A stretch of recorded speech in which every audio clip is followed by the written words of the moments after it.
size of the alligator. Here at the alligator park, we feed our alligators chicken. Now watch how they jump up out of the water. Alligators have very sharp teeth, but the teeth are not designed for chewing.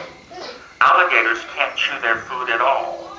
Alligators have to swallow all of their food whole. The Native Americans that used to live in this part of the country hundreds of years ago worshipped, honored, and hunted alligators. They often used alligator teeth and claws to make necklaces and would wear those necklaces out to battle or wear them out hunting because they believed as long as they wore the necklace, they have an they would have the alligator tooth courage and the necklace. strength of the alligator. Way down in South Louisiana, there's a little town called Grand Lake. It's a small town by today's standards, but hundreds of years ago, it was the home to some very large Native American tribes. Daddy. These tribes were mound builders. Right there.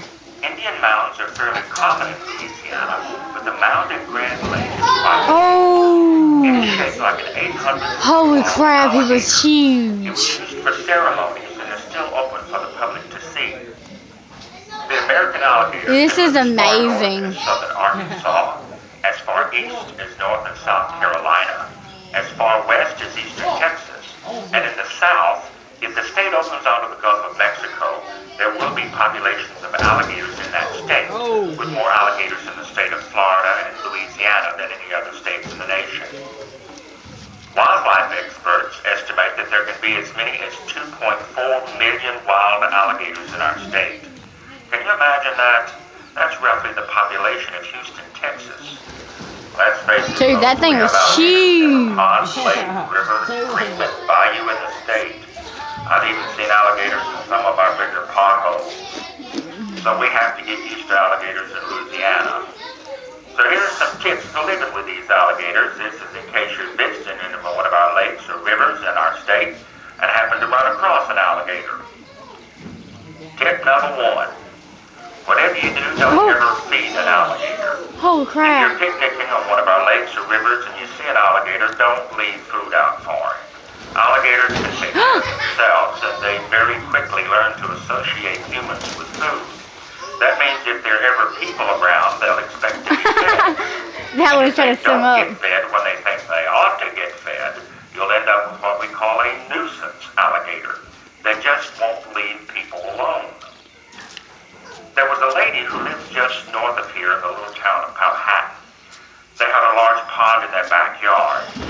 One summer, an alligator took up residence in the pond. Well, the family thought it was pretty cool. Every time the grandkids came over or the neighbors came over, they fed the alligator. Well, it got to the point that every time the back door slammed, here came the alligator up out of the water ready for something to eat. One morning, the lady started to go out on the back porch and discovered that she couldn't open the back door.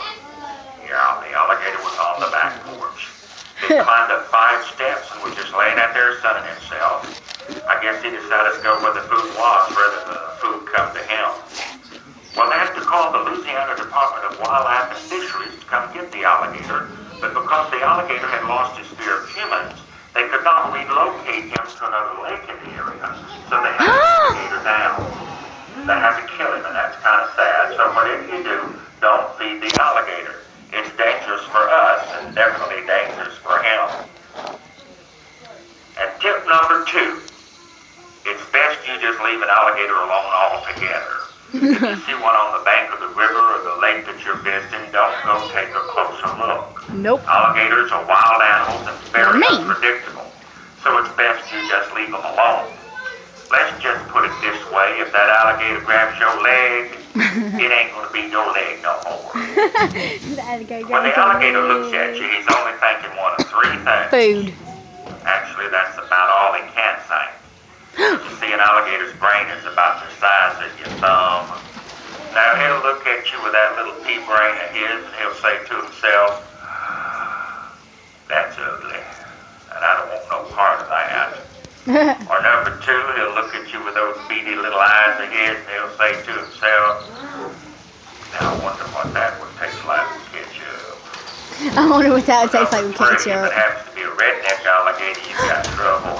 Because the redneck alligator has an attitude, and there ain't nothing worse than a gator with an attitude. He'll look at you with that big little attitude of his, and he'll say to himself, oh, He ain't so tough, and I think I can take him on. And if he thinks he can take you on, he'll start slinging that head from side to side, and slinging that tail from side to side, start a hissing.